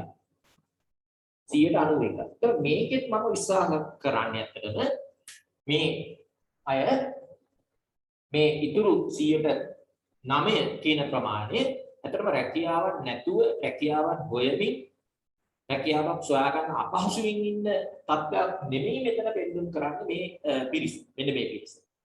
මොනවා හරි හේතුවක් නිසා ඒක මට කියන්න තේරෙන්නේ නැහැ මොකක්ද කියලා. එක්ක විදේශගත වෙලා තියෙන්න පුළුවන්, සමහරට ඒ දත්ත නැති වෙන්න පුළුවන්, සමහරට මේ දත්ත පොඩක් වෙනස් වෙලා ලබා ගන්න බැරි වෙලා තියෙන්න පුළුවන්. එහෙම නැත්නම් කෙනෙක් තමන්ගේම වෙන ඒ ශාස්ත්‍රීය මොනවා හරි පෞද්ගලික රෝහලක් කියලා පෞද්ගලික රෝහලකට සම්බන්ධ වෙලා තියෙන්න පුළුවන්. මොනවා හරි අපි දන්නේ නැහැ මොකක්ද හේතුව කියලා. නමුත් මෙතන ඒ ඍණාත්මක පැත්තක් මම දකින්නේ නැහැ. හරි. ඊළඟට සාමාන්‍ය විද්‍යා උපාධියක්. සාමාන්‍ය විද්‍යා උපාධියක් සයන්ස් කියන උපාධියක් සයන්ස් කියන උපාධියක් අපි ලබා ගන්න කෙනෙකුට ඒ සයන්ස් විද්‍යා උපාධිය ලබා ගැනීමේ රැකියාවක් ඒ සුදුසුකමට අනුව රැකියාවක් ලබා ගැනීමේ ප්‍රතිශතය දීලා තියෙන්නේ 71ක් විදියට. 71ක් විදියට. මේක නම් ඇත්තටම යම්කිසි තත්ත්වයක් නිර්මාණය වෙලා තියෙන්න පුළුවන්. ඒ විද්‍යා සාමාන්‍ය විද්‍යා උපාධියක් හදාරන කෙනෙකුට ඒ වාර්තාවලට අනුව 71ක් තමයි ඒ ප්‍රතිශතය තියෙන්නේ. හරි. ඊළඟට ඔබ දන්නවා මේ විද්‍යා විෂය ධාරාවන් හදාරන දරුවන්ට පුළුවන් විෂයක් තෝරගන්න එක ප්‍රධාන විෂයක් තියෙනවා ඇග්‍රිකල්චර් කෘෂිකර්ම. ඒතර මේ කෘෂිකර්මයේ සම්බන්ධයෙන් උපාධි පාඨමාලා තියෙනවා. ඒතර කෘෂිකර්ම උපාධියක් අපි දන්නවා අපේ රට අපි ප්‍රධාන වශයෙන් කියන්නේ කෘෂිකාර්ක රටක් කියලා කියන්නේ නේද? ඒතර කෘෂිකර්ම උපාධියක් හදාරලා ඒ ශාස්ත්‍රයට ප්‍රවේශ වෙච්ච කෙනෙකුට රැකියාවක් ඒ සුදුසුකමට අනුව රැකියාවක් ලබා ගැනීමේ ප්‍රතිශතය කියන දීලා තියෙන මේ වාර්තාවල 70%. 70%. මේ කවුද? මේ ඇග්‍රිකල්චර්. මේ ඇග්‍රිකල්චර්. හරි. ඊළඟට වාණිජ්‍ය විෂය ධාරාව. වාණිජ්‍ය විෂය ධාරාවේ වාණිජ්‍ය විෂය ධාරාව හදාගන්න මැනේජ්මන්ට්. නැත්නම් මේ කළමනාකරන උපාධිය. මැනේජ්මන්ට් කළමනාකරන උපාධියක් ලබාගත් කෙනෙකුට ඒ අනුව රැකියාවක් ලබා ගැනීමේ ප්‍රතිශතය විදිහට දීලා තියෙන්නේ මේ වාර්තාවල 66%. 66% වෙනකොට තමන්ගේ ලබාගත් සුදුසුකම් වලට අනුව රැකියාවක නිරත වෙනවා කියලා තමයි මේ වාර්තාවේ තියෙන්නේ. හරි. එතකොට ඊළඟට වෙනත් අපි කියවනේ උපාධි පාඨමාලා හදාරන්න පුළුවන් කියලා. වෙනත් උපාධි පාඨමාලා හදාරන්න පුළුවන්. ඒක පරිපාඨමාලා අපි කියවනේ විශ්වවිද්‍යාල පද්ධති 100කට වැඩි ප්‍රමාණයක් තියෙනවා කියලා. ඒතර මේ 100කට වඩා වැඩි ප්‍රමාණයක උපාධි හදාරන්න පුළුවන් ඕනම විෂය ධාරාවක ඉන්න ශිෂ්‍යයෙකුට හදාරන්න පුළුවන් උපාධි පාඨමාලා 45ක් වගේ තියෙනවා කියලා.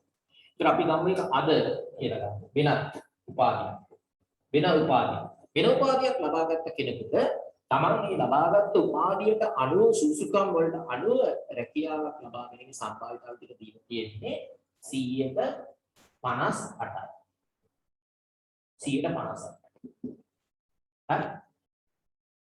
මේ අපි කතා කරන්නේ මොන ව්‍යාපෘතියක්ද නේද? ආසියානු සමවතර බැංකුවේ ලංකාවේ රජයත් එක්ක අධ්‍යාපන අමාත්‍යාංශයත් එක්ක එකතු වෙලා 2025 කියන අවුරුදු අතරතුර ක්‍රියාත්මක වෙන විෂය. ඒතර මේ විෂයේ ප්‍රධානම අරමුණක් තමයි මේකේ මෙන්න මෙහෙම ටර්ම් එකක් තියෙනවා SPMC කියලා. මොකද්ද මේ කියන්නේ? මෙන්න මේ විෂය ධාරාවන් වලට ලංකාවේ ශිෂ්‍යෝ වැඩි පිරිසක් යොමු කරගන්න එක තමයි මේක අරමුණ. මොනවද මේ විෂය ධාරාවන් ටික? එකක් තමයි සයන්ස්. ඒ කියන්නේ විද්‍යා විෂය ධාරාවන් වලට ශිෂ්‍ය පිරිසක් යොමු කරගන්න. අනිත් එක තමයි ටෙක්නොලොජි. ඒ කියන්නේ තාක්ෂණ විෂය ධාරාවට වැඩි පිරිසක් එකතු කරගන්න. එතකොට රුපියල් කෝටි 8,000ක වගේ මුදලක් වේදම් කරනවා මේ ව්‍යාපෘතියක් කරන්නේ ප්‍රධාන අරමුණ වලින් එකක් තමයි මේක. ප්‍රධාන අරමුණක්. ඊළඟට මැත්ස් කලා විෂය ධර්මයේ මොනවද මැත්ස් ගණිත විෂය ධාරාව වල වැඩි ශිෂ්‍ය පිරිසක් යොමු කරගන්න. ඊළඟ ප්‍රධාන අරමුණ තමයි කොමර්ස්. කොමර්ස් වලට වැඩි පිරිසක් යොමු කරගන්න එක. ඒතර මේක මේ රුපියල් කෝටි 8,000ක් වගේ මුදලක් වියදම් කරලා එහෙම නැත්නම් ඒ ආයෝජ මේ සම්පාදනය කරගෙන ඒ විශාල වෙහසක් ගන්නේ මෙන්න මේ විෂය ශාස්ත්‍රවලට ශිෂ්‍ය පිරිසක් යොමු කරගන්න. ඒකට හේතුව විදිහට ඒගොල්ලෝ දීලා තියෙන්නේ කලාව අපි දැක්ක අපේ විශ්වවිද්‍යාල පද්ධතියේ එහෙම නැත්නම් අපේ උසස් පෙළ විෂය ධාරාවන් වල උසස් පෙළ කලා කියන විෂය ධාරාව හදාරන ශිෂ්‍ය විශාල පිරිසක් ඉන්නවා 1,09,000ක් වගේ පිරිසක් 2020 විභාගයේ මම ගත්ත data 2020 විභාගයේ 1,09,000ක් වගේ පිරිසක්. එතකොට ඒ අතරින් කලා උපාධිය ලබාගෙන කලා උපාධිය විශ්වවිද්‍යාලයට ගිහින් කලා උපාධියක් ලබාගෙන ඒතර ඒකේ ඉන්නේ හොඳම ස්පිරිට් එක ඒ අරසින්. ඒතර ඒගොල්ලන්ට ඒ සුදුසුකමට අනුව රැකියාවක් ලැබීමේ සම්භාවිතාව විදිහට මේකේ දීලා තියෙන්නේ මෙන්න මෙච්චර ප්‍රමාණයක්. කීයද? 132යි. 132ක් තමයි මේ කලා උපාධි පාඨමාලාවල් වලට ඒ සම්පූර්ණ කරාට පස්සේ ඒ සුදුසුකම් වලට අනුව රැකියාවක් ලැබීමේ සම්භාවිතාව විදිහට දීලා තියෙනවා. හරි. ඒක නිසා තමයි කරන්නේ ප්‍රධාන අරමුණක් වෙන්නේ මෙන්න මේ විෂය ධාරාවන් වලට වැඩි ශිෂ්‍ය පිරිසක් යොමු කරගන්න එක. ඒකටත් ප්‍රධාන ගැටලුවක් තියෙනවා. උසස් පෙළ පන්ති පවත්වන ලංකාවේ පාසල් වලින් මට මතක හැටියට තර වශයෙන් 136ක වගේ ප්‍රමාණයක තමයි මේ විෂය ධාරාවන් ටික තියෙන්නේ. ඒකත් ගැටලුවක් වෙලා තියෙනවා. ඔය ගැටලු ගොඩක් දේවල් වලට ඒ විසඳුම් හොයන්න වෙන්න ඕනේ මේ ව්‍යාපෘතිය කරා. හරි. ඒතර මම මෙතන ඉස්තරක් තියලා තියෙනවා ඔයාලට පේනවා. මෙන්න මෙතනට මම අරිනවා අමාර එකක්. හරි. මේක යනවා මේ හැටියට. මේකේ ප්‍රතිශතය තමයි 193. 193. මොකක්ද මේ වාර්තාවේ කියන්නේ? මේ වාර්තාවේ කියනවා තමන් ලබාගත් උපාධියට අනුව ගැළපෙන රැකියාවක් ලැබෙනවා කියලා 193ක පිරිසකට. ඉංජිනේරින් වලට පස්සේ ඉංජිනේරින් 95යි, මෙඩිසින් ඊට වැඩි යටින් ඉන්නේ 193කට තමන් ලබාගත් උපාධියට ගැළපෙන රැකියාවක් ලැබෙනවා කියලා කියනවා. මොකක්ද මේ උපාධිය? මෙන්න උපාධිය ICT උපාධිය. ICT උපාධිය. හරි. මම මොකටද මේ වීඩියෝ නවත්තලා මම ඔබට මේ වාර්තාව පොඩ්ඩක් මේකේ දර්ශනය කරන්න දාලා ඉන්න.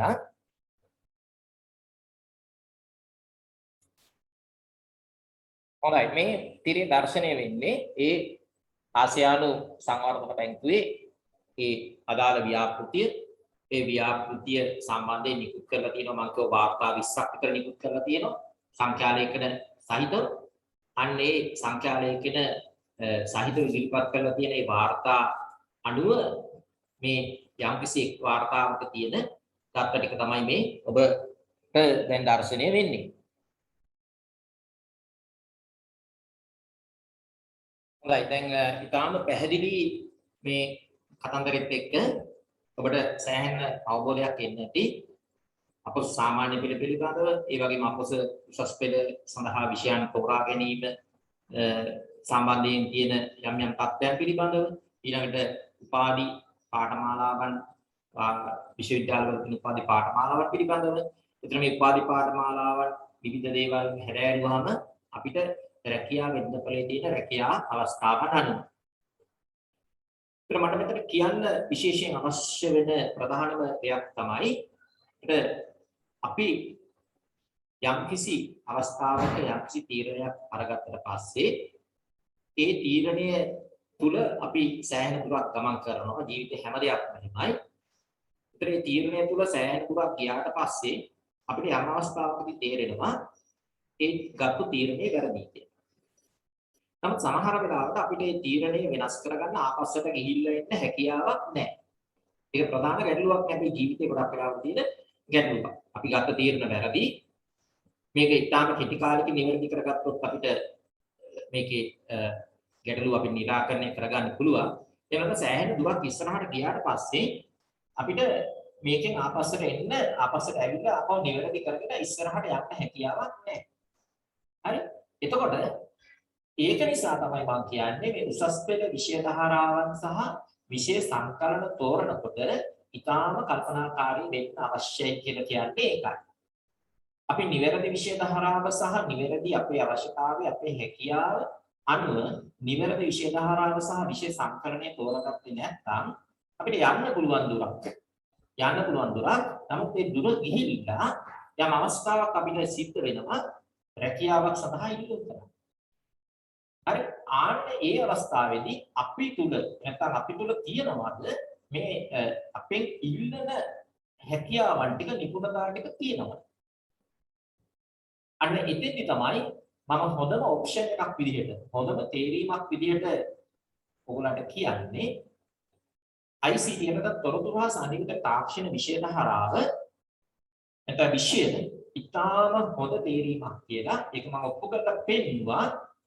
මගේ පෞද්ගලික දත්ත නෙමෙයි ලෝකයේ පිළිගත් මූල්‍ය ආයතන විසින් ඉදිරිපත් කරලා තියෙන දත්ත මම පෙන්නලා පෙන්නුවා කොයිතරම් සුරක්ෂිත රැකියා සුරක්ෂිත බවක් තියනවද ඉල්ලුමක් තියනවද ICT සම්බන්ධයෙන් ඉදිරියට යන්න ඔයාලට හැකියාව ඒකට අවශ්‍යතාවයේ ඔයාගේ තීරණය ගන්නවා. හරි එහෙනම් මගේ ප්‍රධානම උපදේශ තමයි මෙතෙන්දී ඔයාගේ ප්‍රධාන ඉලක්ක මම කීපයක් කිව්වා වෛද්‍යවරයෙක් වීම, ඉංජිනේරුවෙක් වීම, ඒ වගේම කොමර්ස් එහෙම නැත්නම් වාණිජ විෂය ධාරාව හදාගන්න කල්පනාකරන උපාධියක් ලබා ගැනීම. අන්න ඒ වගේ නිශ්චිත තාම ටාගට් එක කියන්නේ මම මෙන්න මේ රැකියා ශාස්ත්‍රයටමයි ප්‍රවේශ වෙන්නේ කියන ස්ථිරත්වය වාතුල තියෙනවා නම් අනිවාර්යෙන් වායු විෂය හදාගන්න ඕනේ. එහෙම නැත්නම් ඔයා දන්නවා මම පෙන්නනවා ඔයාට කොයිතරම් තරගයක් තියෙනවද කියලා.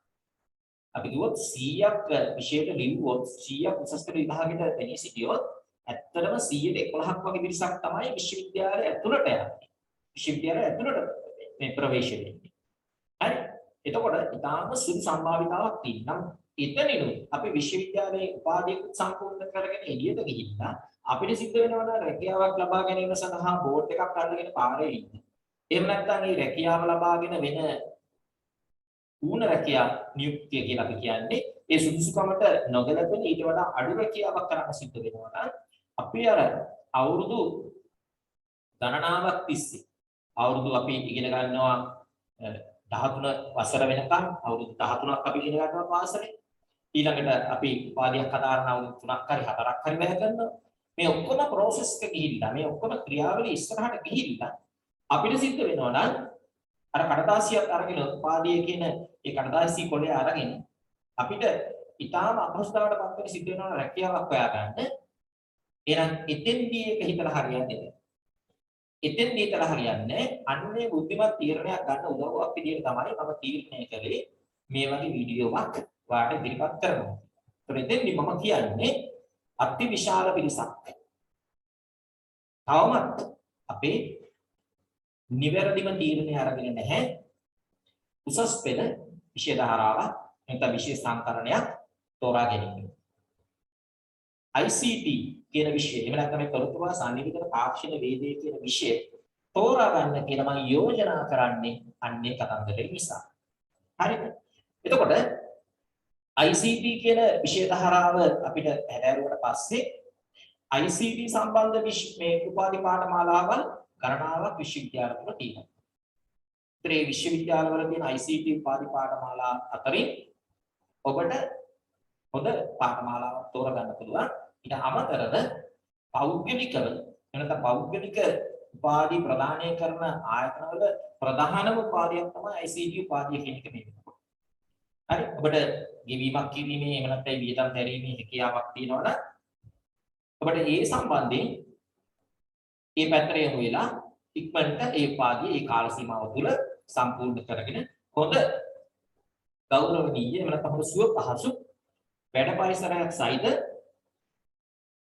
වටපිටාවකට ප්‍රවේශ වෙන්න පුළුවන්කම තියෙනවා. හරි. එහෙනම් අයි මම අහන්නේ ඇයි මේ තීරණය ගන්නේ නැත්තේ? ඇයි මේ තීරණය ගන්නේ නැත්තේ? විශාල මේ දරුවන් පිරිසකට මේ තීරණය ගන්න පුළුවන්. හරි. හොඳයි. ඒතර මේ තීරණය ගත්තට පස්සේ දැන් සමහර දරුවන්ට ගැටලුවක් වෙනවා. තමන්ගේ පාසලේ උසස් පෙළ විෂය ධාරාවන් තියෙනවා. නමුත් තොරතුරු හා සම්නිවේදන තාක්ෂණ විෂය කියන එක නැහැ. එහෙම ගැටලුවක් තියෙනවා. සමහර පාසල්වල නැහැ. ඒ ඔක්කොම විශ්නුවක් විදියට හරි. ඔයාලට අපි යෝජනා කරනවා. මම යම් පොඩි හැඳින්වීමක් කරොත් දැන් මේ උසස් පෙළ ICT කියන විෂය ධාරාවකදී පාසලට හඳුන්වා දුන්නේ පාසල් පද්ධතියට හඳුන්වා දෙන්නේ 2009 කියන වර්ෂයට. ඒතර 2009 කියන වර්ෂයේ ඉඳලා මේ වෙනකන් මේ විෂය ධාරාව පාසලේ ඉදිරියට ඇමින් කියන්නේ විශාල පිරිසක් යොමු වෙමින් තියෙන අවස්ථාවක් තමයි මේක. හරි. ඒතර මම තොරතුරු හා සම්නිවේදන තාක්ෂණ ශාස්ත්‍රයට සම්බන්ධ 2003 කියන වර්ෂයේ ඉඳලා තමයි මම සම්බන්ධ වෙන්නේ.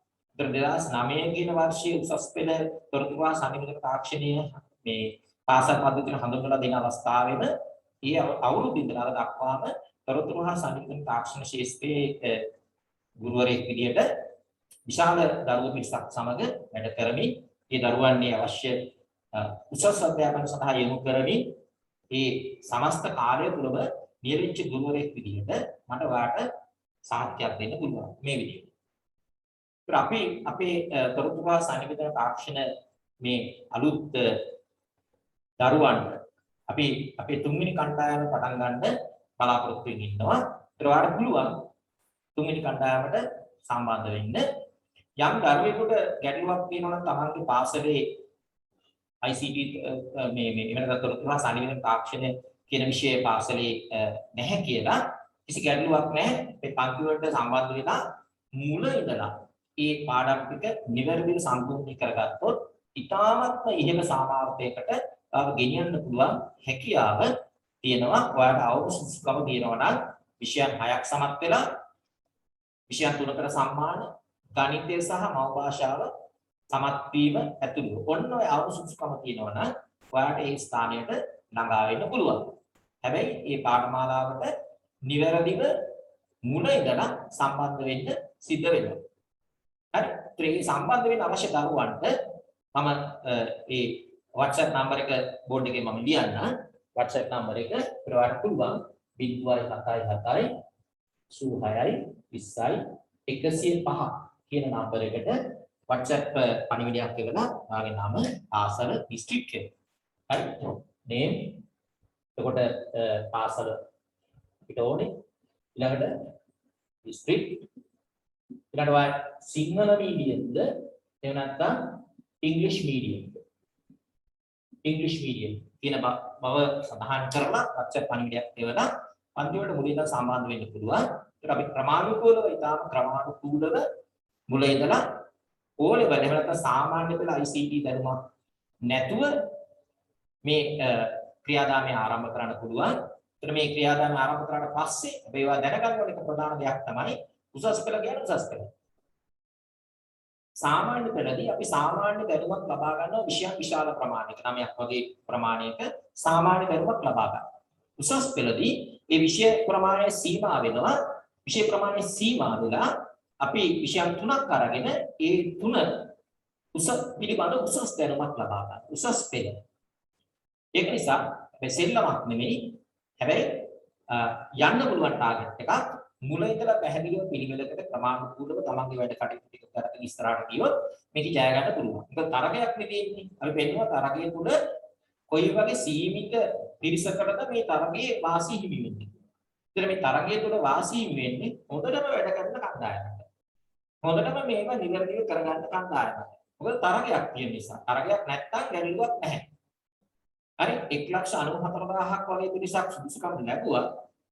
ඇත්තටම යන්න වෙන්නේ තාම සිළු පිරිසක් 20000ක් 30000ක් වගේ පිරිසකට තමයි විශ්වවිද්‍යාලවලට ප්‍රවේශ වීමේ හැකියාව තියෙන්නේ. ඒ කියන්නේ සාමිසාර තරගයක් තියෙනවා. ඒතර මේ තරගෙට සාර්ථකව වුණ දෙන්න නම් මුලින්ම පිළිවෙලට ඒ වැඩ ටික කරගන්න ඕනේ. හරි. ඒතර මේ ICT විෂය කියලා කියන්නේ ඇත්තටම විශ්වීය විෂයක්. හරි ග්ලෝබල් මේ සබ්ජෙක්ට් එකක්. හරි ඒතර මේක මේ ප්‍රදේශයකට එහෙම නැත්නම් රටකට සීමා වෙච්ච විෂයක් නෙමෙයි. ඒතරවාට ඒ ඕනම තැනක විශ්වයේ එහෙම නැත්නම් අපි විශ්වය කියන්නේ මෙතන මේ ලෝකයේ ඕනම රටක රැකියා අවස්ථාවන් බහුල විදියට නිර්මාණය වෙන ශාස්ත්‍රයක් තමයි ඉදිරියේදී ICT කියලා කියන්නේ අභාවයට යන්නේ නැති පැත්ත. පාඩ පැහැදිලි මේ වසංගත තත්ත්වයකට අපි ඒක හොඳටම දැක්කා. ඒතර ICT සම්බන්ධ තිබිච්ච පහසුකම් ටික නිසා තමයි සැලකිය යුතු දරුවන් පිරිසකට මේ අධ්‍යාපන පහසුකම ලබා ගන්න පුළුවන්.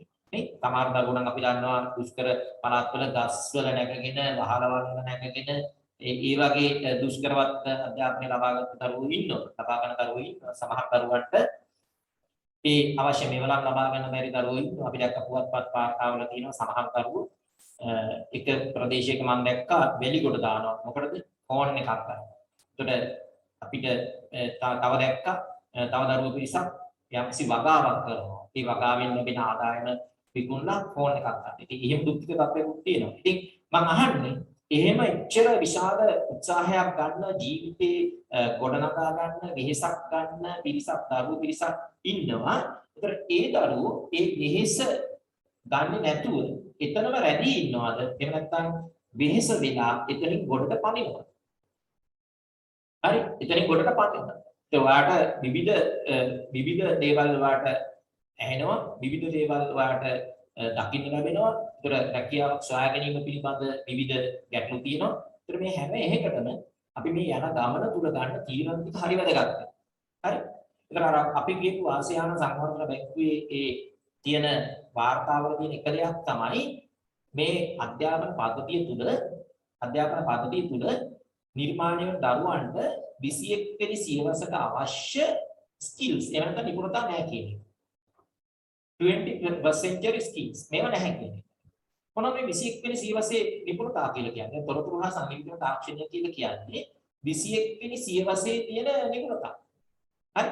ඒතර මේ 21 වෙනි සීවසේ තියෙන නිපුණතාව වලට මොනවද මේ අයිති වෙන්නේ? මම කීපයක් කිව්වොත් එකක් තමයි critical thinking.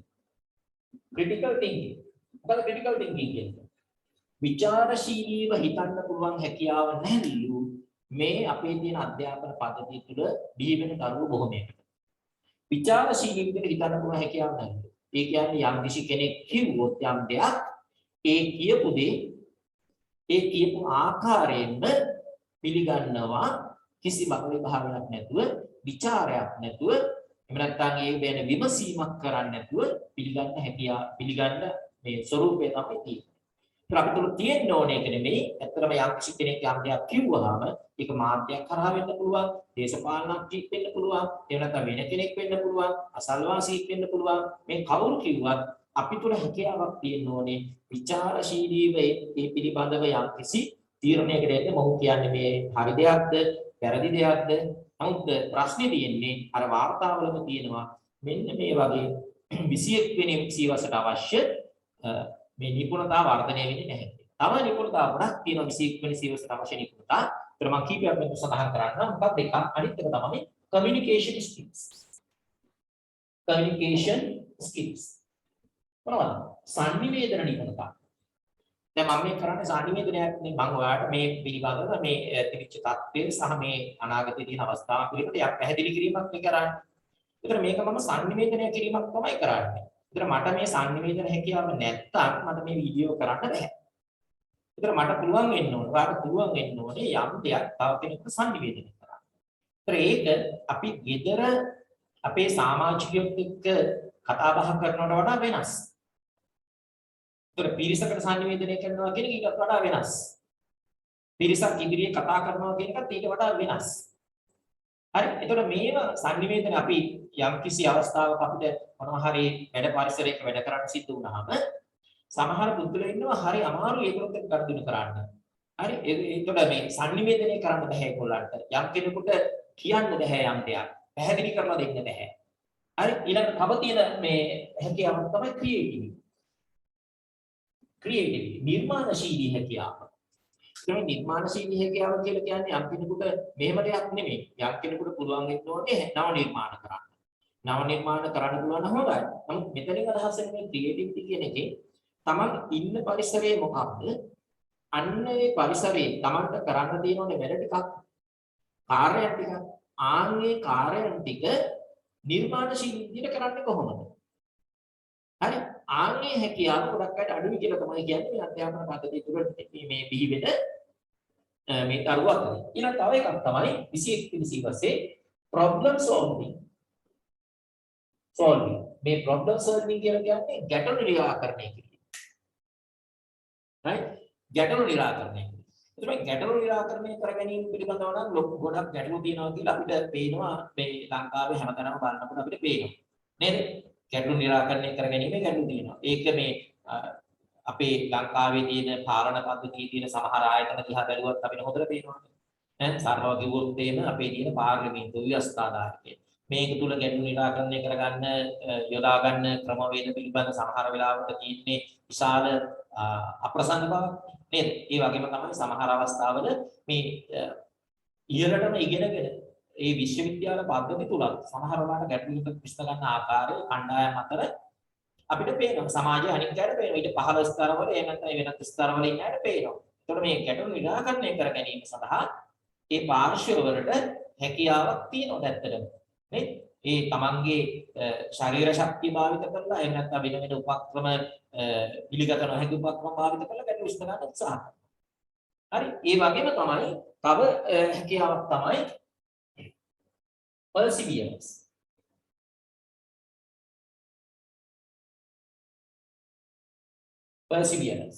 හරි. ඒතර perseverance කියලා කියන්නේ අප්‍රතිහත ධෛර්යය කියන නොපසුබට උත්සාහය. ඒතර කෙනෙක් යම් දෙයක් උත්සාහ කළා කීප සැරයක් උත්සාහ කළා අතර දාන ස්වරූපේ තමයි තියෙන්නේ. හරි. මොන හරි දෙයක් උත්සාහ කළා කීප සැරයක් උත්සාහ කරනවා දැරනවා. ඒතර මේ පද්ධතිය තුළ බිහි වෙන්නේ නැහැ කියලා කියනවා. මෙන්න මේ 21 වෙනි සීවසේ තියෙන ස්කිල්ස් තව තියෙනවා. මේ කීපයක් මම සඳහන් කරනවා. ඒතර තව ප්‍රධාන ස්කිල් එකක් තමයි මේ soft skills කියන්නේ. soft skills. මොනවද soft skills කියන්නේ? මෘදු කුසලතා කියනවා. මෘදු කුසලතා කියන එක අනිවාර්යෙන් තියෙන දෙයක් වත්. වර්ධනය කරගන්න පුළුවන් දෙයක්. වර්ධනය කරගන්න දෙයක් දෙයක්. මොකක්ද? soft skills කියන්නේ පිරිසක් එක්ක වැඩ කරනකොට ඒ පිරිසත් එක්ක සහයෝගයෙන් වැඩ කරන්නේ කොහොමද? ඒකට යමක් පැහැදිලි කරලා දෙන්නේ කොහොමද? ඒතර ඒක හැම කෙනෙක් තුළම තියෙනවා. දැන් එක්කෙනෙක් තුළ විතරක් soft skills තිබිලා මදි. අනිත් පිරිස තුළ soft skills නැත්නම් ඒතර හරි අමාරුයි ගනුදෙනු කරන්න. ඒතර මේ සමස්ත සමාජයක් විදිහට මේ skills ටික develop වෙනවා. තව කෙනෙක් එක්ක තව කණ්ඩායමක් එක්ක වැඩ කරන්නේ කොහොමද? මේවා මේ 21 වෙනි සියවසට අවශ්‍ය skills. හරි ඒතර ඔයා උපාධියක් ගත්ත පළියට එහෙම නැත්නම් ඔයාට උපාධි සාහිතිකයක් තියෙන පළියට යම් කිසි ශාස්ත්‍රයක ගිහිල්ලා ඒ ශාස්ත්‍රයේ අනෙක් පිරිසත් එක්ක සුහදව ගනුදෙනු කරන්න වැඩපළ කරන්න හැකියාවක් තියනවද කියන එක තහවුරු වෙන්නේ නැහැ. හරි ඒතර ඒකට ඇත්තටම වෙන ක්‍රියාකාරකම් ගණනාවක් කරන්න. හරි ඒතර ඔයා තුන මේ දේවලුත් එක්ක තමයි සුදුසුකම තියෙන්නේ. 21 වෙනි සියවසට අවශ්‍ය කරන ඒ ස්කිල්ස් එක තමයි මේ සුදුසුකම් ටික එළක මේ අධ්‍යාපන සුදුසුකම් ටික තියෙනවා. අනේ එතෙන්දී තමයි මම නැවතත් කියන්නේ ICT කියන විෂය වාට සමග මෙන්න මේ 21 වෙනි සියවසේ තියෙන ස්කිල්ස් එහෙම නැත්නම් මේ කුසලතා ටික වාතන වර්ධනය වෙනවා නම් ඔයාට අනාගතයේදී උපාධියක් ලබා ගන්නට පස්සේ ඔයාට බැනර් එකක් පෝස්ටර් එකක් අරගෙන පාරට බහින්න වෙන්නේ නැහැ කීයටවත් රැකියාවක් දෙන්න එහෙම නැත්නම් රැකියාවක් දියව කියලා ඒ ජනප්‍රිය පාඩේ ඒක දියාගෙන පාරට බහින්න සිද්ධ වෙන්නේ. හරි මොකද ඒකට අපි ළඟා කරගන්නේ මේ ආර්ථිකය තුල එහෙම නැත්නම් මේ සමාජය තුල ඉහළ ඉල්ලුමක් තියෙන ක්ෂේත්‍රයකට තමයි අපි ප්‍රවේශ වෙන්නේ. හරි ඒතර ICT උපාධියක් හැදෑරීම තුළ ඔයාට මේ අවශ්‍ය නිපුණතා ටික, මේ අවශ්‍ය හැකියාවන් ටික ඔක්කොම පහසුවෙන් ළඟා කර ගන්න පුළුවන්. ඒ වගේම තමයි අර ගොඩාක් මහන්සි වෙලා එහෙම නැත්නම් ගොඩාක් වෙහෙස වෙලා රැකියාවක් ලබා ගන්න අවශ්‍ය වෙන්නේ නැහැ.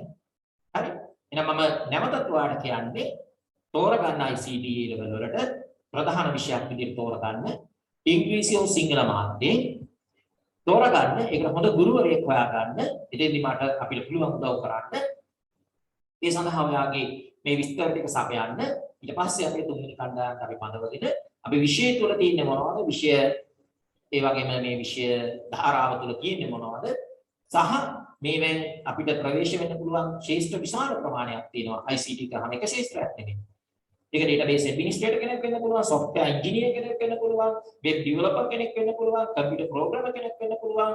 හරි.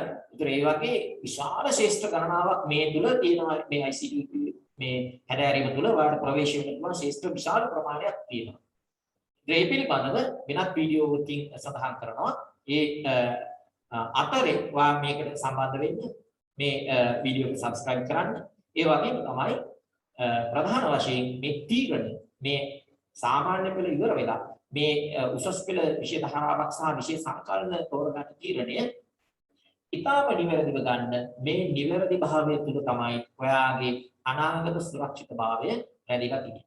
මේ ඔයා මේ දැන් ගන්න මේ තීරණය තුළ තියෙන නිවැරදි භාවය තමයි අනාගතයේ ඔයාව මොන ශාස්ත්‍රය තුළද රැකියාවක නිරත කරවන්නේ සහ ඒ ශාස්ත්‍රය ඉතාම සුරක්ෂිත ශාස්ත්‍රයක්ද ඉල්ලුමක් තියෙන ශාස්ත්‍රයක්ද එහෙමනම් වාඩි පරිසරයේ හොඳ අවස්ථාවක් ලබා ගන්න පුළුවන්. ඒක තමයි කියන්නේ. එහෙනම් මම නැවතත් කියනවා ඉතාම බුද්ධිමත්ව තීරණය ගන්න. ඒ තීරණය අරගෙන ඉන්න අපි ළඟට අපි කතා කරමු ඊළඟට කරන්න මොනවද කියලා. එහෙනම් ඔක්කොම ආයුබෝවන්.